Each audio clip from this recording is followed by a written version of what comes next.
everybody, my people. Oh, they come up for one, they enter one. Rufai don't come expose the bill where Tinubu want sign. Rufai don't cry come out. It don't come expose the bill where Tinubu want sign. It's just like as they do this fuel subsidy where come turn to wahala so make una listen, make he explain how everything take they go. Nigeria can never cease to amaze me. Hi everybody. So two things I'd like to say. Number one, this morning I'd like to say a very big thank you to everybody that asked me while I was away. I'll be back today on the TV to give you a great and quality programming and to keep speaking the truth. It's the best of my ability and the leading of God.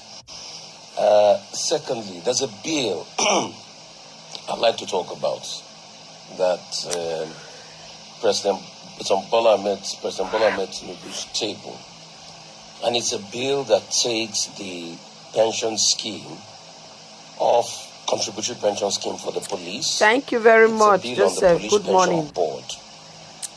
The bill will cost Nigerian government 2 trillion naira if they sign that bill.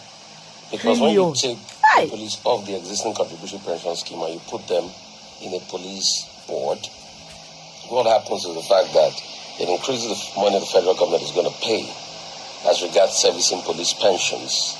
And it's also going to open up the room for corruption.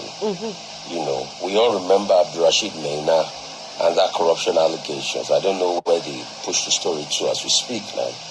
So please, we'd like to call on President Bola Tinubu not to sign that bill. It will cost the federal government 2 trillion naira more. And I'm saying this because I love Nigeria. I want our country to do well. I speak for my country, not for any partisanship or anything. I speak for my country. I want my country to do well. That's why I'm saying it. Please, President Tinubu should not sign that police pension bill. You are taking pension of police officers out of the contributory pension scheme, and you want to have a police pension board, which is wrong. Please, I beg you. President, listen to us. We're speaking to you as the people. Do not sign that. Believe it in the contributory pension scheme. Let it be there and let them administer. And the contributory pension scheme is all about government paying a portion and the people also, paying a portion. They take a certain amount out of your salary, and this helps to be able to grow the economy. Please, I would like to beg.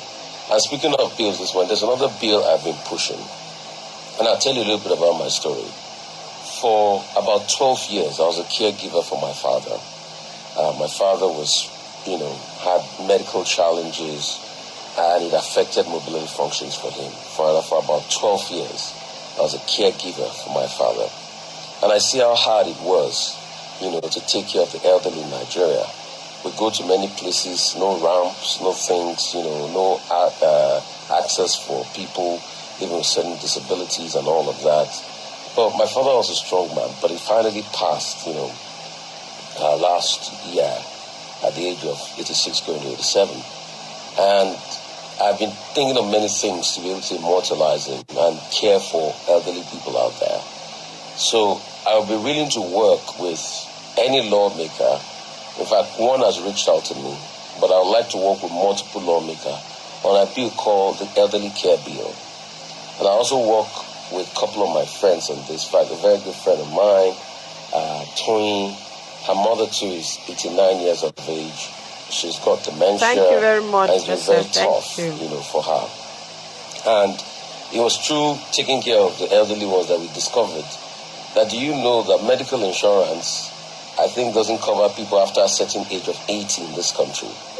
Things like that. Elderly care is not really covered in a lot of medical insurance.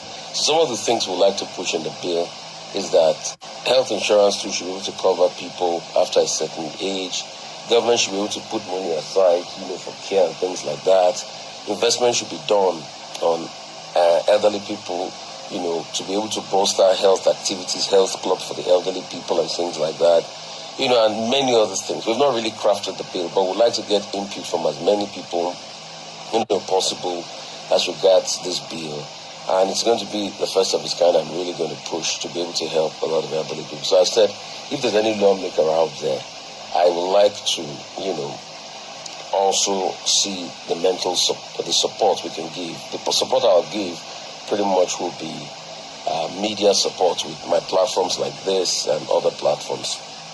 And I'll also take it one notch further to ensure that it gets passed and the president has sent it. I'll be the proudest man in the world, the day it passes. And I think I will have done service to the honor of all elderly people out there, because we don't take care of elderly people. And there are so many things we can do.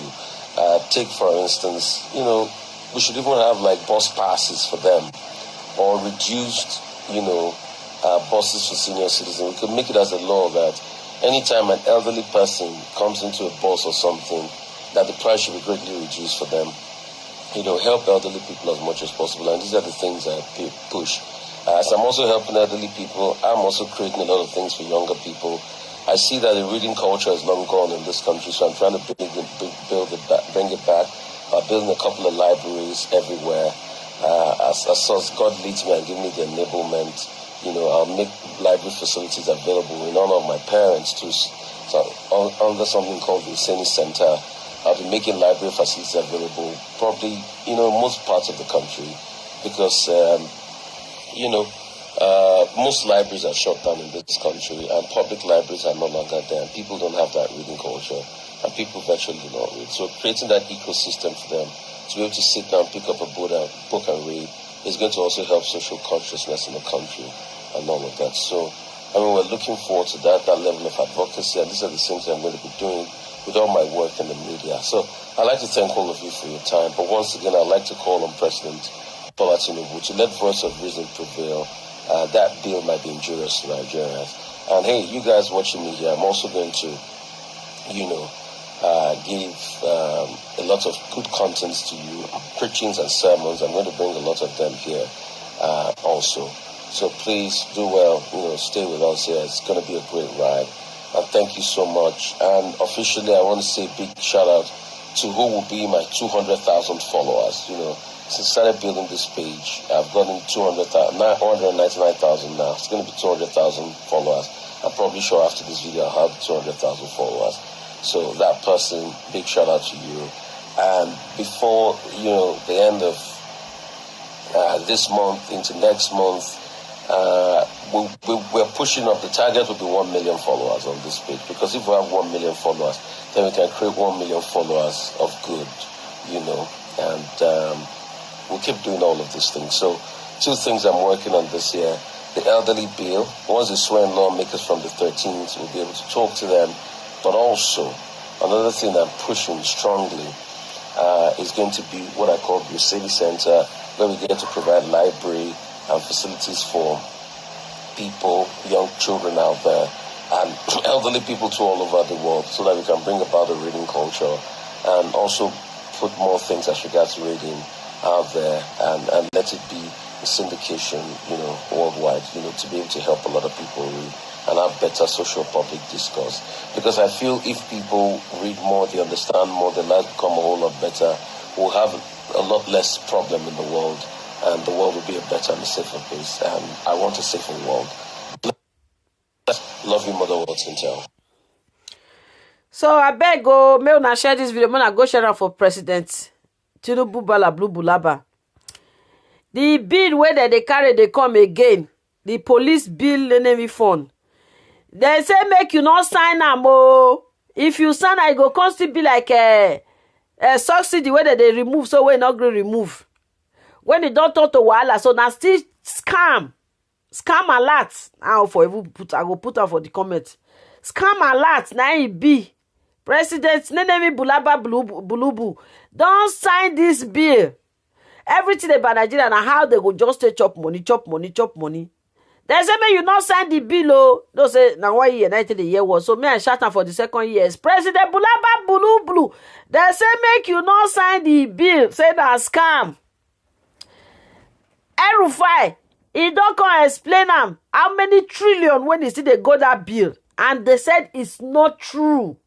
you should not sign the bill. Now still the money wey una wan comot now from subsidy, una go put am for that one. Na be say what goes around go still go back to them again. Another way wey dem wan still take chop Nigeria money. So they are not even ready to do anything for the money. All of the way they are just there for their selfish interest. How will they make money? Because people make, nobody asks them. So everybody have to put their hand on desk. They look how they will take get their money. If you know you are there, you near Bulaba Bulubu, abeg make una help me share this video, go give am. Make una tell am make e look critically to the words of the people. He should not sign the bill. There are 1,001 things where they use money, where they suppose use money to do. This one, he not join. So who get here, let him hear. Thank you, everybody. Please share the video. God bless you.